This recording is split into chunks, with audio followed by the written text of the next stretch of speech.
Hey, what's up, VC? I'm back with yet another Goodwill haul. This is probably my best Goodwill haul to date, at least I think so. I got 24 records, 3 singles, and 2 CDs for under 12 bucks. Stopped at a Goodwill that I've never been to before, and I guess nobody else goes in there looking for music because, the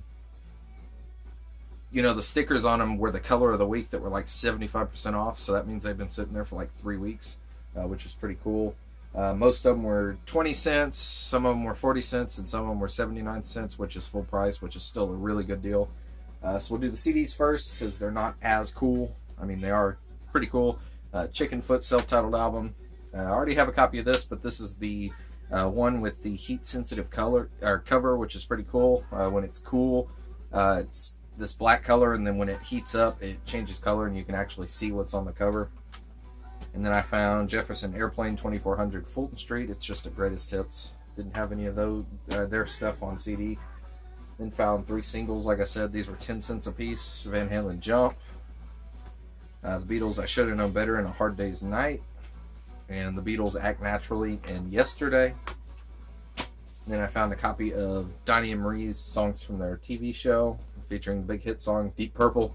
I know everybody in the VC knows this album by now because the legendary Scott Waters is a huge fan of it, and he has several copies of it. So that was pretty cool to find.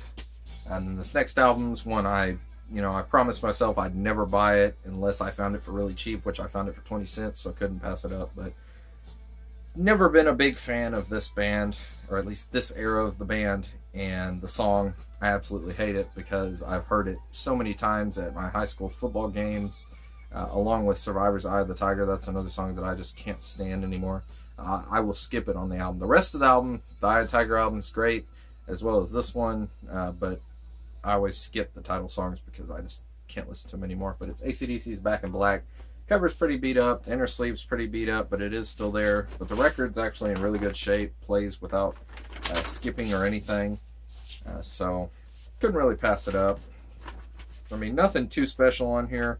Some people love this album, say it's one of the best albums ever. I don't agree. I mean, there's some good songs on here. Hell's Bells, Shoot to Thrill, Rock and Roll Ain't Noise Pollution, and You Shook Me All Night Long. But other than that, this is probably the last AC/DC album I ever listened to, really. I love the stuff with Bon Scott, but the Brian Johnson era has never really done a whole lot for me. But for 20 cents, couldn't pass it up, like I said. Then on to the good stuff. We got Kansas, Song for America, Jeff Beck, Blow by Blow, Jeff Beck with the Unhammer Group Live. This is a great album. Foreigner, Double Vision. This is an album I've actually been looking for a while on the Gray Atlantic label. And then Grand Funk, Caught in the Act. I believe this is a double live album. I'm not sure because I've never heard any of their music, but I've always heard of them, so I figured I'd give that a try. Yes, Owner of a Lonely Heart, the 12-inch single version. Yes, Going for the One. It's a cool triple gatefold. Never heard this album, so looking forward to it. And yes, Fragile. This is a gatefold as well. An original pressing on Atlantic. And then we have The Police, another band I'm not a huge fan of, but couldn't pass it up. Outlandos, D'Amore. This has the hit song Roxanne on it, which is the song I know from it, with the inner sleeve, the original inner sleeve. And we have Genesis Duke.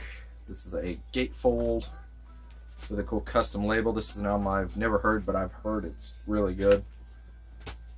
And then ELP, Welcome Back My Friends to the Show That Never Ends.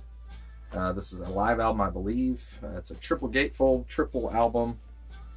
Got a cool gatefold. It spells out ELP. Never really listened to any of their stuff, but I figured since I love Asia, Carl Palmer, the drummer of Asia, started out here, so figured I'd give this a listen. And I found ELO Discovery. Not a huge fan of this, but I do like the song Don't Bring Me Down that's on this album. And this is a gatefold.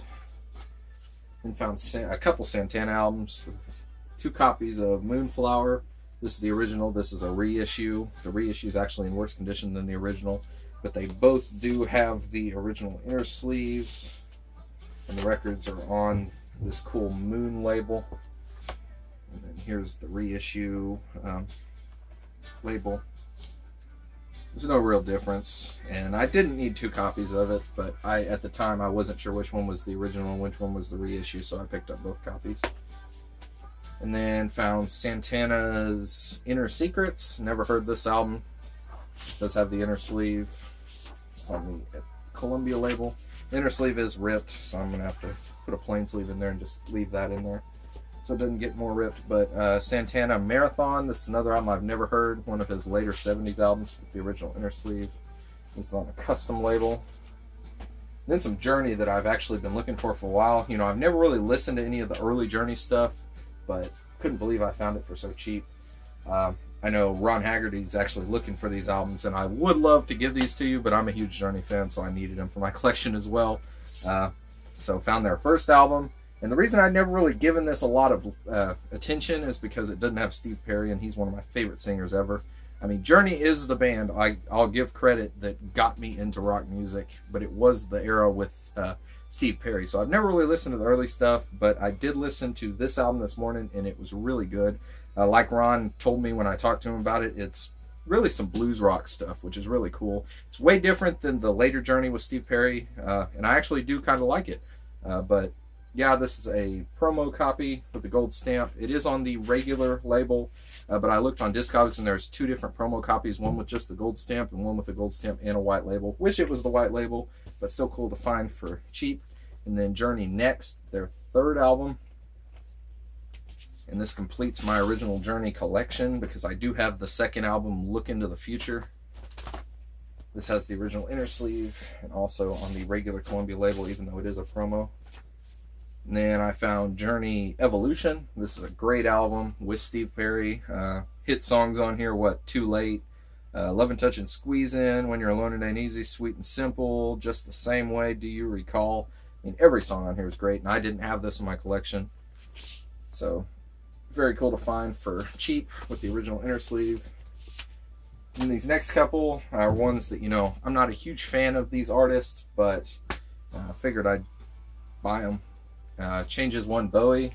This is a later reissue, but it's still a 70s pressing on the RCA label, and it's in great shape. The cover's a little beat up, got some ring wear, but the record itself's near mint.